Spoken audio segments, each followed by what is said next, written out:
उसकी कौम के सरदारों ने, जो अपनी बड़ाई के घमंड में पड़े थे, उससे कहा कि ए शुएब, हम तुझे और उन लोगों को जो तेरे साथ ईमान लाए हैं अपनी बस्ती से निकाल देंगे, वरना तुम लोगों को हमारे पंथ में वापस आना होगा। शुएब ने जवाब दिया, क्या जबरदस्ती हमें फेरा जाएगा, चाहे हम राजी ना हों? हम अल्लाह पर झूठ गढ़ने वाले होंगे अगर तुम्हारे पंथ में पलट आएं, जबकि अल्लाह हमें उससे छुटकारा दे चुका है। हमारे लिए तो उसकी ओर पलटना अब किसी तरह संभव नहीं है। ये और बात है कि अल्लाह हमारा रब ही ऐसा चाहे। हमारे रब का ज्ञान हर चीज पर हावी है, उसी पर हमने भरोसा कर लिया है। ऐ रब, हमारे और हमारी कौम वालों के बीच ठीक ठाक फैसला कर दे और तू सबसे अच्छा फैसला करने वाला है। उसकी कौम के सरदारों ने, जो उसकी बात मानने से इनकार कर चुके थे, आपस में कहा, अगर तुम शुएब के अनुयायी हुए तो बर्बाद हो जाओगे। मगर हुआ ये कि एक दहला देने वाली आफत ने उनको आ पकड़ा और वे अपने घरों में औंधे पड़े के पड़े रह गए। जिन लोगों ने शुएब को झुठलाया वे ऐसे मिटे कि मानो कभी उन घरों में बसे ही न थे। शुएब को झुठलाने वाले ही आखिरकार बर्बाद होकर रहे। और शुएब ये कहकर उनकी बस्तियों से निकल गया कि ए कौम के भाइयों, मैंने अपने रब के संदेश तुम्हें पहुंचा दिए और तुम्हारा हित चाहने का हक अदा कर दिया। अब मैं उस कौम पर कैसे अफसोस करूं जो सत्य को स्वीकार करने से इनकार करती है। कभी ऐसा नहीं हुआ कि हमने किसी बस्ती में नबी भेजा हो और उस बस्ती के लोगों को पहले तंगी और कठिनाई में डाला ना हो, इस ख्याल से कि शायद वे विनम्रता पर उतर आएं।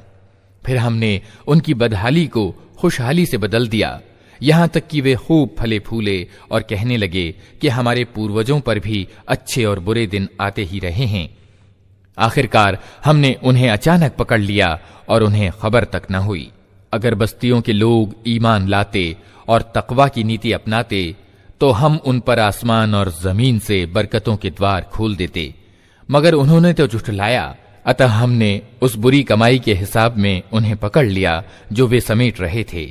फिर क्या बस्तियों के लोग अब इससे निर्भय हो गए हैं कि हमारी पकड़ कभी अचानक उन पर रात के समय न आ जाएगी जबकि वे सोए पड़े हों?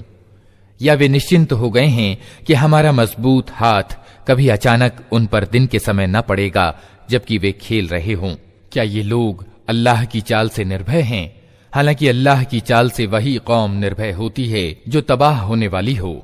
और क्या उन लोगों को जो पिछले जमीन में बसने वालों के बाद जमीन के वारिस होते हैं, इस तथ्य ने कुछ शिक्षा न दी कि अगर हम चाहें तो उनके गुनाहों पर उन्हें पकड़ सकते हैं, मगर वे शिक्षाप्रद सच्चाइयों की उपेक्षा करते हैं और हम उनके दिलों पर ठप्पा लगा देते हैं, फिर वे कुछ नहीं सुनते।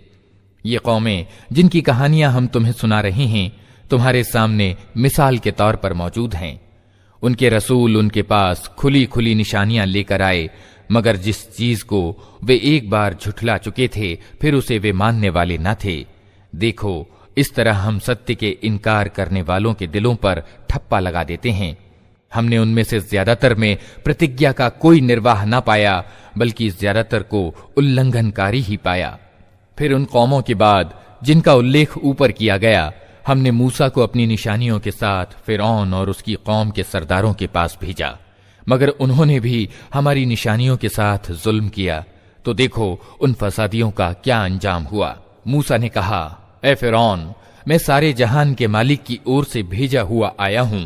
मेरा पद यही है कि अल्लाह का नाम लेकर कोई बात सत्य के सिवा न कहूं। मैं तुम लोगों के पास तुम्हारे रब की ओर से स्पष्ट नियुक्ति प्रमाण लेकर आया हूं, अतः तू इस्राएल की संतान को मेरे साथ भेज दे।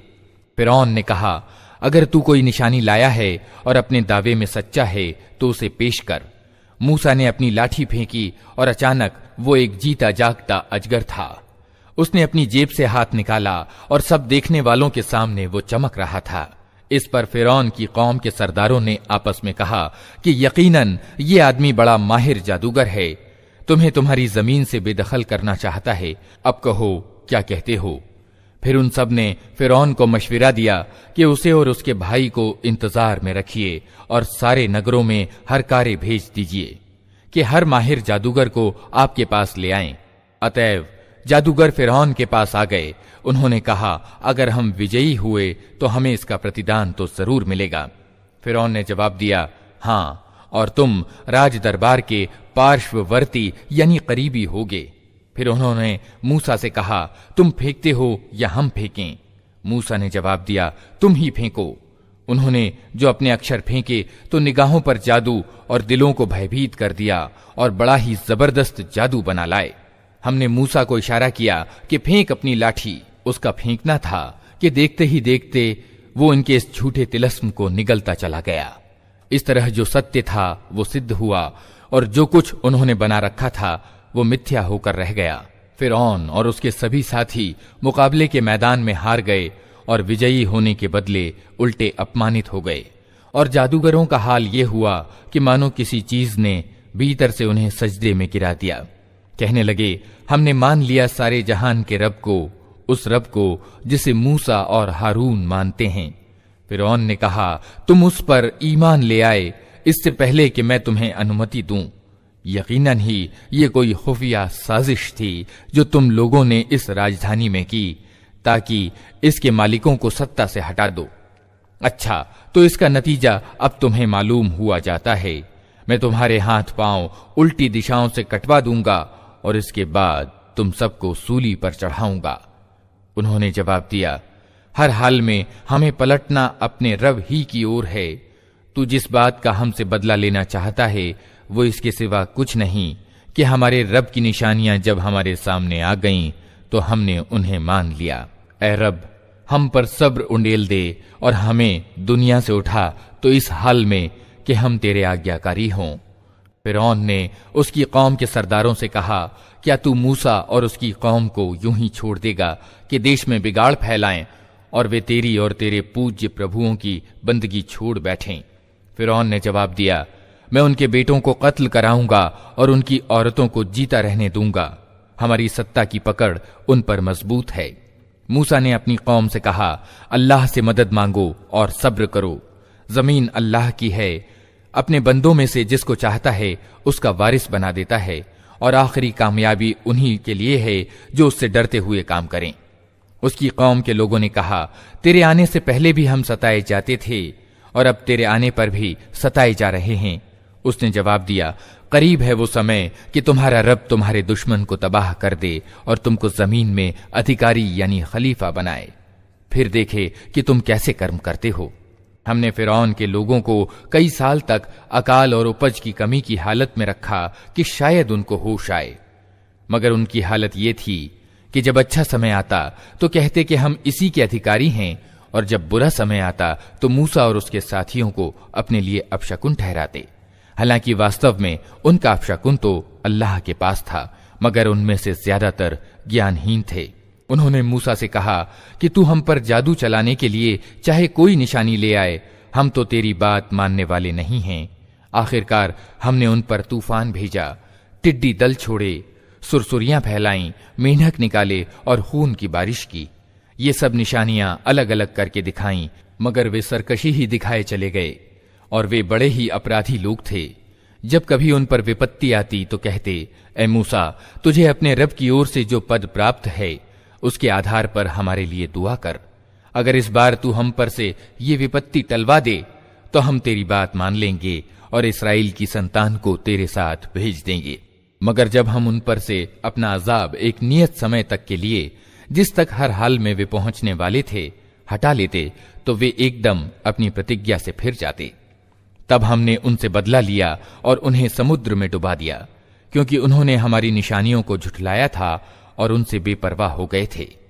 और उनकी जगह हमने उन लोगों को जो कमजोर बनाकर रखे गए थे उस भूभाग के पूरब और पश्चिम का उत्तराधिकारी बना दिया जिसे हमने बरकतों से मालामाल किया था। इस तरह इस्राएल की संतान के प्रति तेरे रब का अच्छा वादा पूरा हुआ, क्योंकि उन्होंने सब्र से काम लिया था और हमने फिरौन और उसकी कौम का वो सब कुछ बर्बाद कर दिया जो वे बनाते और चढ़ाते थे। इस्राएलियों को हमने समुद्र से पार करा दिया। फिर वे चले और रास्ते में एक ऐसी कौम के पास से होकर गए जो अपनी कुछ मूर्तियों की भक्त बनी हुई थी। कहने लगे, ए मूसा, हमारे लिए भी कोई ऐसा ही पूज्य बना दे जैसे कि इन लोगों के पूज्य हैं। मूसा ने कहा, तुम लोग बड़ी नादानी की बातें करते हो। ये लोग जिस तरीके का पालन कर रहे हैं वो तो बर्बाद होने वाला है, और जो कर्म वे कर रहे हैं वो सर्वथा व्यर्थ है। फिर मूसा ने कहा, क्या मैं अल्लाह के सिवा कोई पूज्य तुम्हारे लिए तलाश करूं? हालांकि वो अल्लाह ही है जिसने तुम्हें दुनिया भर की कौमों के मुकाबले में श्रेष्ठता प्रदान की है। और अल्लाह कहता है, वो समय याद करो जब हमने फिरौनियों से तुम्हें छुटकारा दिलाया, जिनका हाल ये था कि तुम्हें दर्दनाक अजाब में डाले रखते थे, तुम्हारे बेटों को कत्ल करते और तुम्हारी औरतों को जिंदा रहने देते थे, और इसमें तुम्हारे रब की ओर से तुम्हारी बड़ी परीक्षा थी। हमने मूसा को 30 रात दिन के लिए सीना पहाड़ पर बुलाया और बाद में 10 दिन और बढ़ा दिए। इस तरह उसके रब की निर्धारित अवधि पूरे 40 दिन हो गई। मूसा ने चलते हुए अपने भाई हारून से कहा, मेरे पीछे तुम मेरी कौम में मेरी जगह रहना और ठीक काम करते रहना, और बिगाड़ पैदा करने वालों के तरीके पर न चलना। जब वो हमारे निश्चित किए हुए समय पर पहुंचा और उसके रब ने उससे बातचीत की, तो उसने प्रार्थना की कि ए रब, मुझे देखने की शक्ति दे कि मैं तुझे देखूं। कहा, तू मुझे नहीं देख सकता, हां तनिक सामने के पहाड़ की ओर देख, अगर वो अपनी जगह स्थिर रह जाए तो अलबत्ता तू मुझे देख सकेगा। तो उसका रब जब पहाड़ पर आलोकित हुआ तो उसे चकनाचूर कर दिया और मूसा मूर्छित होकर गिर पड़ा। जब होश में आया तो बोला, पाक है तेरी जात, मैं तेरे सामने तौबा करता हूं और सबसे पहले ईमान लाने वाला मैं हूं। कहा, ए मूसा, मैंने सब लोगों के मुकाबले में तुझे प्राथमिकता देकर तुझे चुना कि मेरी पैगंबरी करे और मुझसे बातचीत करे, अतः जो कुछ मैं तुझे दूं उसे ले और कृतज्ञता दिखा।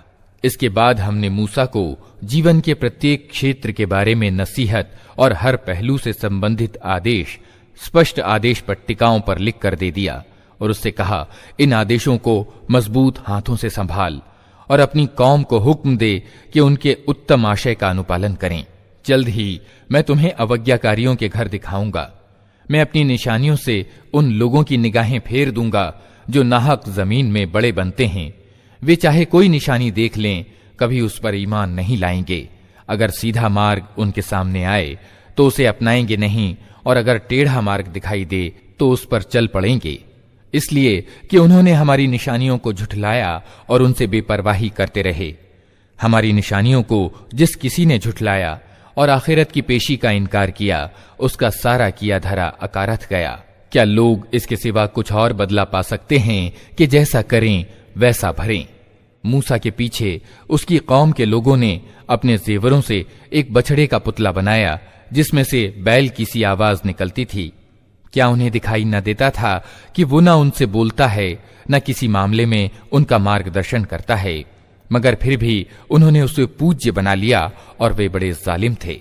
फिर जब उनके धोखा खाने का भ्रम टूट गया और उन्होंने देख लिया कि वास्तव में वे पथभ्रष्ट हो गए हैं, तो कहने लगे कि अगर हमारे रब ने हम पर दया न की और हमें माफ न किया तो हम तबाह हो जाएंगे। उधर से मूसा क्रोध और दुख से भरा हुआ अपनी कौम की ओर पलटा। आते ही उसने कहा, बहुत बुरा उत्तराधिकार निभाया तुम लोगों ने मेरे पीछे। क्या तुम इतना भी सब्र से काम न ले सके कि अपने रब के आदेश का इंतजार कर लेते? और तख्तियां फेंक दी और अपने भाई हारून के सिर के बाल पकड़कर उसे खींचा। हारून ने कहा, ए मेरी मां के बेटे, इन लोगों ने मुझे दबा लिया और करीब था कि मुझे मार डालते, अतः तू दुश्मनों को मुझ पर हंसने का मौका न दे और इस जालिम गिरोह के साथ मुझे सम्मिलित न कर। तब मूसा ने कहा, ए रब, मुझे और मेरे भाई को माफ कर और हमें अपनी दयालुता में दाखिल कर, तू सबसे बढ़कर दयावान है। जवाब में कहा गया कि जिन लोगों ने बछड़े को पूज्य बनाया वे जरूर अपने रब के गजब में गिरफ्तार होकर रहेंगे और दुनिया की जिंदगी में अपमानित होंगे। झूठ गढ़ने वालों को हम ऐसी ही सजा देते हैं, और जो लोग बुरे कर्म करें फिर तौबा कर लें और ईमान ले आएं, तो यकीनन इस तौबा और ईमान के बाद तेरा रब माफ करने वाला और दयावान है। फिर जब मूसा का गुस्सा ठंडा हुआ तो उसने उन तख्तियों को उठा लिया जिनके लेख में मार्गदर्शन और दयालुता थी उन लोगों के लिए जो अपने रब से डरते हैं, और उसने अपनी कौम के 70 आदमियों को चुना ताकि वे उसके साथ हमारे नियत किए हुए समय पर हाजिर हों। जब उन लोगों को एक प्रचंड भूकंप ने आ पकड़ा तो मूसा ने निवेदन किया, ए मेरे सरकार, आप चाहते तो पहले ही इनको और मुझे तबाह कर सकते थे। क्या आप उस अपराध में जो हम में से कुछ नादानों ने किया था, हम सबको तबाह कर देंगे? ये तो आपकी डाली हुई एक परीक्षा थी, जिसके द्वारा आप जिसे चाहते हैं गुमराही में डाल देते हैं और जिसे चाहते हैं राह पर लगा देते हैं। हमारे सरपरस्त तो आप ही हैं, अतः हमें माफ कर दीजिए और हम पर दया कीजिए। आप सबसे बढ़कर माफ करने वाले हैं। और हमारे लिए इस दुनिया की भलाई भी लिख दीजिए और आखिरत की भी, हम आपकी ओर पलट आए। जवाब में कहा गया, सजा तो मैं जिसे चाहता हूं देता हूं, मगर मेरी दयालुता हर चीज पर छाई हुई है और उसे मैं उन लोगों के हक में लिखूंगा जो नाफरमानी से बचेंगे, ज़कात देंगे और मेरी आयतों पर ईमान लाएंगे। अतः आज ये दयालुता उन लोगों का हिस्सा है जो इस पैगंबर उम्मी नबी का अनुसरण करें, जिसका जिक्र उन्हें अपने यहां तौरात और इंजील में लिखा हुआ मिलता है। वो उन्हें नेकी का हुक्म देता है, बुराई से रोकता है, उनके लिए पाक चीजें हलाल और नापाक चीजें हराम करता है और उन पर से वो बोझ उतारता है जो उन पर लदे हुए थे और वे बंधन खोलता है जिनमें वे जकड़े हुए थे। अतः जो लोग इस पर ईमान लाएं और इसकी सहायता और समर्थन करें और उस प्रकाश का अनुसरण ग्रहण करें जो इसके साथ अवतरित हुआ है, वही सफल होने वाले हैं। ए नबी मोहम्मद, कहो, ए इंसानों, मैं तुम सब की ओर उस अल्लाह का पैगंबर हूं जो जमीन और आसमानों की बादशाही का मालिक है। उसके सिवा कोई ईश्वर नहीं है। वही जिंदगी प्रदान करता है और वही मौत देता है। अतः ईमान लाओ अल्लाह पर और उसके भेजे हुए उम्मी नबी पर जो अल्लाह और उसके आदेशों को मानता है, और उसके अनुयायी बनो। उम्मीद है तुम सीधा मार्ग पालोगे। मूसा की कौम में एक गिरोह ऐसा भी था जो हक के अनुसार मार्ग दिखाता और हक ही के अनुसार इंसाफ करता था। और हमने उस कौम को 12 घरानों में बांट करके उन्हें स्थायी गिरोहों का रूप दे दिया था। और जब मूसा से उसकी कौम ने पानी मांगा तो हमने उसको इशारा किया कि अमुक चट्टान पर अपनी लाठी मारो, तो उस चट्टान से यकायक 12 स्रोत फूट निकले और हर गिरोह ने अपने पानी लेने की जगह निश्चित कर ली। हमने उन पर बादल की छाया की और उन पर मन्न और सलवा उतारा। खाओ वे पाक भली चीजें जो हमने तुमको प्रदान की हैं। मगर इसके बाद उन्होंने जो कुछ किया तो हम पर जुल्म नहीं किया, बल्कि आप अपने ऊपर जुल्म करते रहे। याद करो वो समय जब उनसे कहा गया था कि इस बस्ती में जाकर बस जाओ और इसकी पैदावार से अपनी इच्छा अनुसार रोजी प्राप्त करो और हित्ततुन हित्ततुन कहते जाओ और शहर के दरवाजे में सजदा करते हुए दाखिल हो, हम तुम्हारी खताओं को माफ कर देंगे और उत्तम कारों को और भी ज्यादा देंगे। मगर जो लोग उनमें से जालिम थे, उन्होंने उस बात को जो उनसे कही गई थी बदल डाला और परिणाम ये हुआ कि हमने उनके जुल्म के बदले उन पर आसमान से अजाब भेज दिया। और तनिक इनसे उस बस्ती का हाल भी पूछो जो समुद्र के तट पर स्थित थी। उन्हें याद दिलाओ वो घटना कि वहां के लोग सब्त यानी सप्ताह के दिन ईश्वरीय आदेशों की अवहेलना करते थे, और ये कि मछलियां सब्त ही के दिन उभर उभर कर सतह पर उनके सामने आती थीं और सब्त के सिवा बाकी दिनों में नहीं आती थीं। ये इसलिए होता था कि हम उनकी अवज्ञाओं के कारण उनको परीक्षा में डाल रहे थे। और उन्हें ये भी याद दिलाओ कि जब उनमें से एक गिरोह ने दूसरे गिरोह से कहा था कि तुम ऐसे लोगों को क्यों नसीहत करते हो जिन्हें अल्लाह तबाह करने वाला या सख्त सजा देने वाला है, तो उन्होंने जवाब दिया था कि हम ये सब कुछ तुम्हारे रब के सामने अपने आप को निरपराध सिद्ध करने के लिए करते हैं और इस उम्मीद पर करते हैं कि शायद ये लोग उसकी अवज्ञा से बचने लगें। आखिरकार जब वे उन आदेशों को बिल्कुल ही भूल गए जो उन्हें याद कराए गए थे, तो हमने उन लोगों को बचा लिया जो बुराई से रोकते थे, और हमने बाकी सब लोगों को जो जालिम थे उनकी अवज्ञाओं पर भारी अजाब में पकड़ लिया। फिर जब वे पूरी सरकशी के साथ वही काम किए चले गए जिससे उन्हें रोका गया था, तो हमने कहा बंदर हो जाओ, अपमानित और तिरस्कृत। और याद करो जबकि तुम्हारे रब ने घोषणा कर दी कि वो कयामत के दिन तक लगातार ऐसे लोग इसराइलियों पर नियुक्त करता रहेगा जो इनको बहुत ही भारी अजाब देंगे। यकीनन तुम्हारा रब सजा देने में जल्दी करता है और यकीनन ही वो माफी और दया से भी काम लेने वाला है। हमने इनको जमीन में टुकड़े टुकड़े करके बहुत सी कौमों में बांट दिया।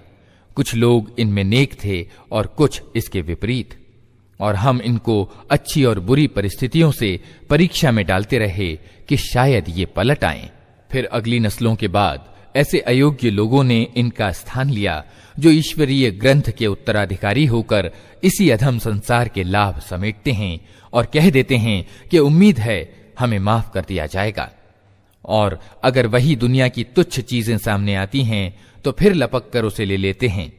क्या इनसे किताब की प्रतिज्ञा नहीं कराई जा चुकी है कि अल्लाह के नाम पर वही बात कहें जो सत्य हो, और ये खुद पढ़ चुके हैं जो किताब में लिखा है। आखिरत का निवास स्थान तो अल्लाह का डर रखने वालों के लिए ही बेहतर है। क्या तुम इतनी सी बात नहीं समझते?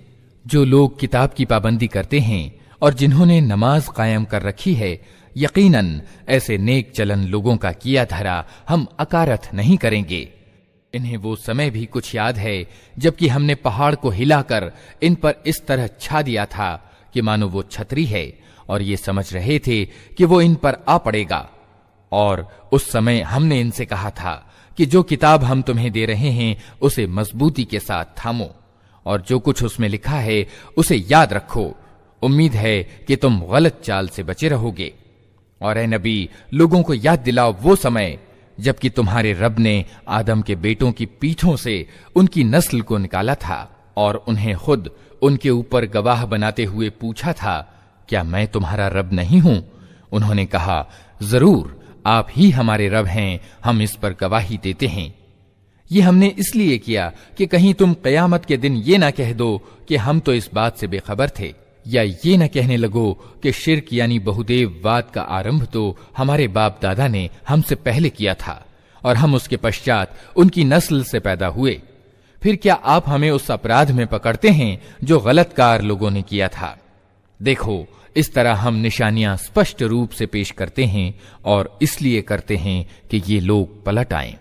और ए नबी, इनके सामने उस व्यक्ति का हाल बयान करो जिसको हमने अपनी आयतों का ज्ञान प्रदान किया था, मगर वो उनकी पाबंदी से निकल भागा। आखिरकार शैतान उसके पीछे पड़ गया, यहां तक कि वो भटकने वालों में शामिल होकर रहा।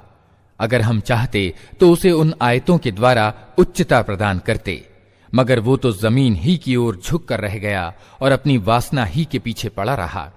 अतः उसकी हालत कुत्ते जैसी हो गई कि तुम उस पर आक्रमण करो तब भी जीभ लटकाए रहे, और उसे छोड़ दो तब भी जीभ लटकाए रहे।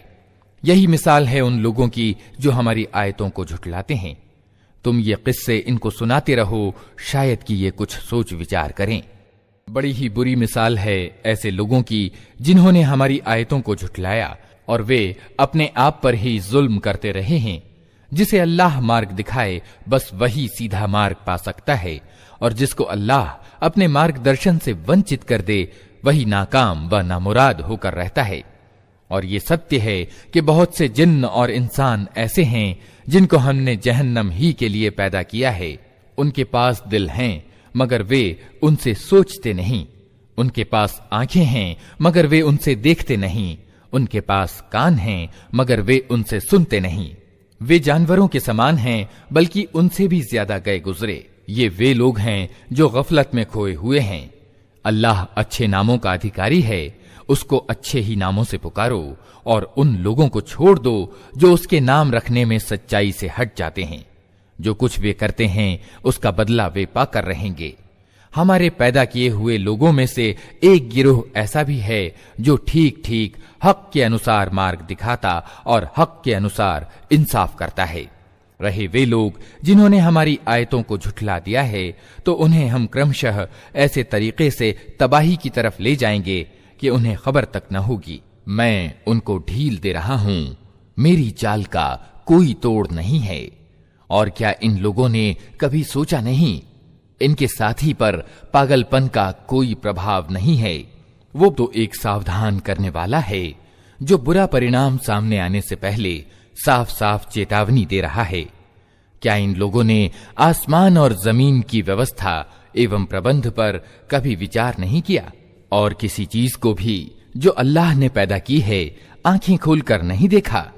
और क्या ये भी इन्होंने नहीं सोचा कि शायद इनकी जिंदगी की मोहलत पूरी होने का समय निकट आ लगा हो?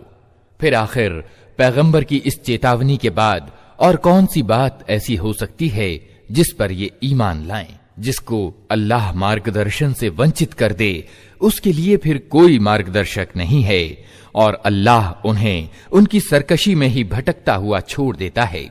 ये लोग तुमसे पूछते हैं कि आखिर वो क़यामत की घड़ी कब उतरेगी? कहो, उसका ज्ञान मेरे रब ही के पास है, उसे अपने समय पर वही प्रकट करेगा। आसमानों और जमीन में वो बड़ा कठिन समय होगा, वो तुम पर अचानक आ जाएगा। ये लोग उसके संबंध में तुमसे इस तरह पूछते हैं मानो तुम उसकी खोज में लगे हुए हो। कहो, उसका ज्ञान तो सिर्फ अल्लाह को है, मगर ज्यादातर लोग इस हकीकत से बेखबर हैं। ए नबी, उनसे कहो कि मुझे अपने आप के लिए किसी लाभ और हानि का अधिकार प्राप्त नहीं। अल्लाह ही जो कुछ चाहता है वो होता है, और अगर मुझे परोक्ष का ज्ञान होता तो मैं बहुत से लाभ अपने लिए प्राप्त कर लेता और मुझे कभी कोई हानि न पहुंचती। मैं तो सिर्फ एक सचेत करता और खुशखबरी सुनाने वाला हूं उन लोगों के लिए जो मेरी बात माने। वो अल्लाह ही है जिसने तुम्हें एक जान से पैदा किया और उसी की जाति से उसका जोड़ा बनाया ताकि उसके पास सुकून हासिल करे। फिर जब मर्द ने औरत को ढांक लिया तो उसे एक हल्का सा गर्भ रह गया, जिसे लिए लिए वो चलती फिरती रही। फिर जब वो बोझल हो गई तो दोनों ने मिलकर अल्लाह अपने रब से दुआ की कि अगर तूने हमको अच्छा सा बच्चा दिया तो हम तेरे कृतज्ञ होंगे। मगर जब अल्लाह ने उनको एक भला चंगा बच्चा दे दिया तो वो उसकी देन में दूसरों को उसका साझीदार ठहराने लगे। अल्लाह बहुत उच्च है उन शिर्क यानी बहुदेववाद की बातों से जो ये लोग करते हैं।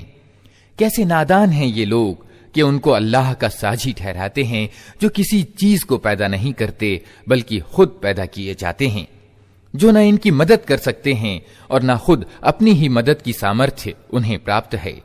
अगर तुम उन्हें सीधी राह पर आने का निमंत्रण दो तो वे तुम्हारे पीछे न आए। तुम चाहे उन्हें पुकारो या चुप रहो, दोनों स्थितियों में तुम्हारे लिए समान ही रहे। तुम लोग अल्लाह को छोड़कर जिन्हें पुकारते हो वे तो सिर्फ बंदे हैं जैसे तुम बंदे हो। इनसे दुआएं मांग कर देखो, ये तुम्हारी दुआओं का जवाब दें अगर इनके बारे में तुम्हारे विचार सत्य हैं। क्या ये पांव रखते हैं कि उनसे चलें? क्या ये हाथ रखते हैं कि उनसे पकड़ें? क्या ये आंखें रखते हैं कि उनसे देखें? क्या ये कान रखते हैं कि उनसे सुनें? ए नबी, इनसे कहो कि बुला लो अपने ठहराए हुए साझीदारों को, फिर तुम सब मिलकर मेरे विरुद्ध उपाय करो और मुझे हरगिज मोहलत न दो। मेरा सहायक और समर्थक वो अल्लाह है जिसने ये किताब उतारी है और वो नेक आदमियों की हिमायत करता है। इसके विपरीत तुम जिन्हें अल्लाह को छोड़कर पुकारते हो वे न तुम्हारी मदद कर सकते हैं और न खुद अपनी ही मदद करने के योग्य हैं, बल्कि अगर तुम उन्हें सीधी राह पर आने के लिए कहो तो वे तुम्हारी बात सुन भी नहीं सकते। देखने में तुमको ऐसा दिख पड़ता है कि वे तुम्हारी ओर देख रहे हैं, मगर वास्तव में वे कुछ भी नहीं देखते। ए नबी, नरमी और माफ करने की नीति अपनाओ, भलाई के लिए कहते जाओ और जाहिलों से न उलझो। अगर कभी शैतान तुम्हें उकसाए तो अल्लाह की पनाह मांगो, वो सब कुछ सुनने वाला और जानने वाला है। वास्तव में जो लोग डर रखने वाले हैं उनका हाल तो ये होता है कि कभी शैतान के प्रभाव से कोई बुरा ख्याल अगर उन्हें छू भी जाता है तो फौरन चौकन्ने हो जाते हैं और फिर उन्हें साफ दिखाई देने लगता है कि उनके लिए उचित कार्य प्रणाली क्या है। रहे उनके अर्थात शैतानों के भाई बंधु तो वे उन्हें उनकी गुमराही में खींचे लिए चले जाते हैं और उन्हें भटकाने में कोई कमी नहीं करते। ए नबी, जब तुम इन लोगों के सामने कोई निशानी अर्थात चमत्कार प्रस्तुत नहीं करते तो ये कहते हैं कि तुमने अपने लिए कोई निशानी क्यों नहीं चुन ली। इनसे कहो, मैं तो सिर्फ उस प्रकाशना यानी वही का अनुसरण करता हूं जो मेरे रब ने मेरी ओर भेजी है। ये प्रतिभा यानी बसीरत के प्रकाश हैं तुम्हारे रब की ओर से, और मार्गदर्शन और दयालुता है उन लोगों के लिए जो इसे स्वीकार करें। जब कुरान तुम्हारे सामने पढ़ा जाए तो उसे ध्यान से सुनो और चुप रहो, शायद कि तुम पर भी कृपा हो जाए। ए नबी, अपने रब को सुबह और शाम याद किया करो, मन ही मन में गिड़गिड़ाते और डरते हुए, और जबान से भी हल्की आवाज के साथ। तुम उन लोगों में से न हो जाओ जो अचेत अवस्था यानी गफलत में पड़े हुए हैं, जिन फरिश्तों को तुम्हारे रब के यहां करीब होने का स्थान प्राप्त है। वे कभी अपनी बड़ाई के घमंड में आकर उसकी बंदगी और सेवा से मुंह नहीं मोड़ते, और उसका महिमागान यानी तस्बीह करते हैं और उसके आगे झुके रहते हैं। अल्लाह के नाम से जो बड़ा ही मेहरबान और रहम करने वाला है। तुमसे लड़ाई में हासिल माल यानी अनफाल के बारे में पूछते हैं। कहो, लड़ाई में प्राप्त होने वाले ये माल तो अल्लाह और उसके रसूल के हैं, अतः तुम लोग अल्लाह से डरो और अपने आपस के संबंध ठीक करो, और अल्लाह और उसके रसूल की आज्ञा मानो अगर तुम ईमान वाले हो। सच्चे ईमान वाले तो वे लोग हैं जिनके दिल अल्लाह का जिक्र सुनकर कांप जाते हैं, और जब अल्लाह की आयतें उनके सामने पढ़ी जाती हैं तो उनका ईमान बढ़ जाता है, और वे अपने रब पर भरोसा रखते हैं। जो नमाज कायम करते हैं और जो कुछ हमने उनको दिया है उसमें से हमारे मार्ग में खर्च करते हैं, ऐसे ही लोग वास्तविक ईमान वाले हैं। उनके लिए उनके रब के पास बड़े दर्जे हैं, गलतियों की माफी है और उत्तम रोजी है। इस लड़ाई में हासिल माल के मामले में भी वैसी ही स्थिति सामने आ रही है जैसी उस समय सामने आई थी जबकि तेरा रब तुझे हक के साथ तेरे घर से निकाल लाया था, और ईमान वालों में से एक गिरोह को ये अप्रिय था। वे उस हक के विषय में तुझसे झगड़ रहे थे, हालांकि वो साफ साफ स्पष्ट हो चुका था। उनका हाल ये था कि वे मानो आंखों देखते मौत की ओर हांके जा रहे हैं। याद करो वो मौका जबकि अल्लाह तुमसे वादा कर रहा था कि दोनों गिरोहों में से एक तुम्हें मिल जाएगा। तुम चाहते थे कि कमजोर गिरोह तुम्हें मिले, मगर अल्लाह का इरादा ये था कि अपने वचनों से सत्य को सत्य कर दिखाए और अधर्मियों की जड़ काट दे, ताकि सत्य सत्य होकर रहे और असत्य असत्य होकर रह जाए, चाहे अपराधियों को ये कितना ही अप्रिय हो। और वो अवसर जबकि तुम अपने रब से फरियाद कर रहे थे, जवाब में उसने कहा कि मैं तुम्हारी सहायता के लिए लगातार 1000 फरिश्ते भेज रहा हूं। ये बात अल्लाह ने तुम्हें सिर्फ इसलिए बता दी कि तुम्हारे लिए शुभ सूचना हो और तुम्हारे दिल इससे संतुष्ट हो जाएं, वरना मदद तो जब भी होती है अल्लाह ही की ओर से होती है। यकीनन अल्लाह अत्यंत प्रभुत्वशाली और तत्वदर्शी है। और वो समय जबकि अल्लाह अपनी ओर से ऊंघ के रूप में तुम्हें निश्चिंतता और निर्भयता के मनोभाव से ढक रहा था, और आसमान से तुम्हारे ऊपर पानी बरसा रहा था ताकि तुम्हें पाक करे और तुमसे शैतान की डाली हुई गंदगी दूर करे और तुम्हारी हिम्मत बंधाए और इसके द्वारा तुम्हारे कदम जमा दे। और वो समय जबकि तुम्हारा रब फरिश्तों को इशारा कर रहा था कि मैं तुम्हारे साथ हूं, तुम ईमान वालों को जमाए रखो, मैं अभी इन अधर्मियों के दिलों में रोब डाले देता हूं, अतः तुम उनकी गर्दनों पर आघात और जोड़ जोड़ पर चोट लगाओ। ये इसलिए कि उन लोगों ने अल्लाह और उसके रसूल का मुकाबला किया, और जो अल्लाह और उसके रसूल का मुकाबला करे अल्लाह उसके लिए अत्यंत कड़ी पकड़ करने वाला है। यह है तुम लोगों की सजा, अब इसका मजा चखो। और तुम्हें मालूम हो कि सत्य का इनकार करने वालों के लिए दोज़ख का अजाब है। ऐ लोगों जो ईमान लाए हो, जब तुम्हारा एक सेना के रूप में अधर्मियों से मुकाबला हो तो उनके मुकाबले में पीठ न फेरो। जिसने ऐसे अवसर पर पीठ फेरी, ये और बात है कि युद्ध चाल के रूप में ऐसा करे या किसी दूसरी सेना से जा मिलने के लिए, तो वो अल्लाह के गजब में घिर जाएगा। उसका ठिकाना जहन्नम होगा और वो पलटने की बहुत बुरी जगह है। अतः तथ्य ये है कि तुमने उनको कत्ल नहीं किया, बल्कि अल्लाह ने उनको कत्ल किया। और ए नबी, तूने नहीं फेंका बल्कि अल्लाह ने फेंका। और ईमान वालों के हाथ जो इस कार्य में इस्तेमाल किए गए तो ये इसलिए था कि अल्लाह ईमान वालों को एक उत्तम परीक्षा से सफलतापूर्वक गुजार दे। यकीनन अल्लाह सुनने और जानने वाला है।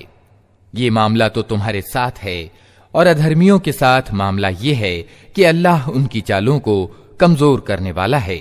उन अधर्मियों से कह दो, अगर तुम फैसला चाहते थे तो लो, फैसला तुम्हारे सामने आ गया, अब बाज आ जाओ, तुम्हारे ही लिए अच्छा है, वरना फिर पलटकर इसी मूर्खता को दोहराओगे तो हम भी यही सजा दोबारा देंगे और तुम्हारा जत्था चाहे वो कितना ही ज्यादा हो तुम्हारे कुछ काम न आ सकेगा। अल्लाह ईमान वालों के साथ है। ऐ लोगो जो ईमान लाए हो, अल्लाह और उसके रसूल की आज्ञा का पालन करो और आदेश सुनने के बाद उससे मुंह न फेरो। उन लोगों की तरह न हो जाओ जिन्होंने कहा कि हमने सुना, हालांकि वे नहीं सुनते। यकीनन अल्लाह की दृष्टि में अत्यंत बुरे किस्म के जानवर वे बहरे गूंगे लोग हैं जो बुद्धि से काम नहीं लेते। अगर अल्लाह को मालूम होता कि उनमें कुछ भी भलाई है तो वो अवश्य उन्हें सुनने का सौभाग्य प्रदान करता, लेकिन भलाई के बिना अगर वो उनको सुनवाता तो वे कतराते हुए मुंह फेर जाते। ऐ लोगो जो ईमान लाए हो, अल्लाह और उसके रसूल की पुकार को आगे बढ़कर स्वीकार करो, जबकि रसूल तुम्हें उस चीज की ओर बुलाए जो तुम्हें जिंदगी प्रदान करने वाली है, और जान रखो कि अल्लाह आदमी और उसके दिल के बीच आड़ है और उसी की ओर तुम समेटे जाओगे। और बचो उस फितने से जिसकी शामत विशेष रूप से सिर्फ उन्हीं लोगों तक सीमित न रहेगी जिन्होंने तुम में से पाप किया हो, और जान रखो कि अल्लाह कड़ी सजा देने वाला है।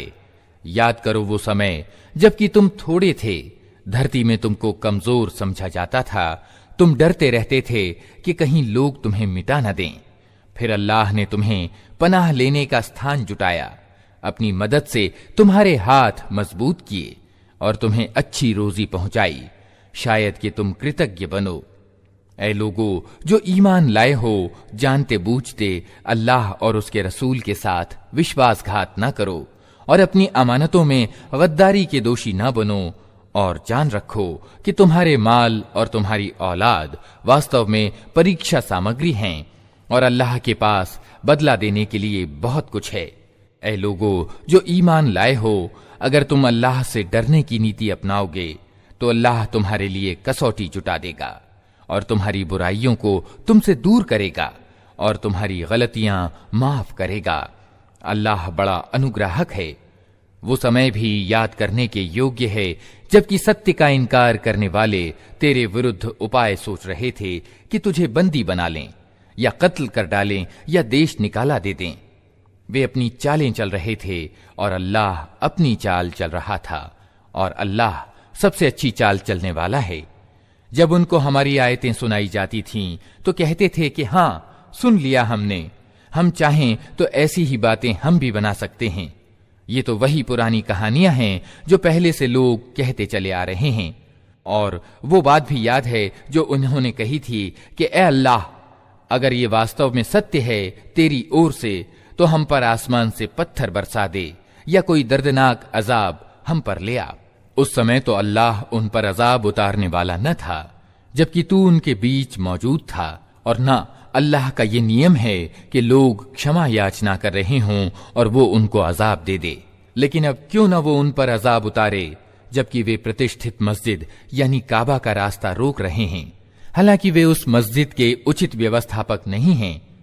उसके उचित व्यवस्थापक तो सिर्फ डर रखने वाले लोग ही हो सकते हैं, मगर ज्यादातर लोग इस बात को नहीं जानते। अल्लाह के घर के पास उन लोगों की नमाज क्या होती है, बस सीटियां बजाते और तालियां पीटते हैं। अतः अब लो उस अजाब का मजा चखो अपने उस सत्य के इनकार के बदले में जो तुम करते रहे हो। जिन लोगों ने सत्य को मानने से इनकार किया है वे अपने माल अल्लाह के मार्ग से रोकने के लिए खर्च कर रहे हैं और अभी और खर्च करते रहेंगे, मगर आखिरकार यही प्रयास उनके लिए पछतावे का कारण सिद्ध होंगे। फिर वे पराजित होंगे, फिर ये अधर्मी जहन्नम की ओर घेर लाए जाएंगे, ताकि अल्लाह गंदगी को पवित्रता से छांटकर अलग कर दे और हर प्रकार की गंदगी को मिलाकर इकट्ठा करे, फिर उस पुलिंदे को जहन्नम में झोंक दे। यही लोग असली दिवालिये हैं। ऐ नबी, इन अधर्मियों से कहो कि अगर अब भी बाज आ जाएं तो जो कुछ पहले हो चुका है उसे क्षमा कर दिया जाएगा, लेकिन अगर ये पुनः उसी पिछली नीति को अपनाएंगे तो विगत कौमों के साथ जो कुछ हो चुका है वो सबको मालूम है। ऐ लोगों जो ईमान लाए हो, इन अधर्मियों से युद्ध करो यहां तक कि फितना बाकी न रहे और धर्म पूरा का पूरा अल्लाह के लिए हो जाए। फिर अगर वे फितने से रुक जाएं तो उनके कर्मों का देखने वाला अल्लाह है, और अगर वे न माने तो जान रखो कि अल्लाह तुम्हारा संरक्षक है और वो सबसे अच्छा संरक्षक और सहायक है।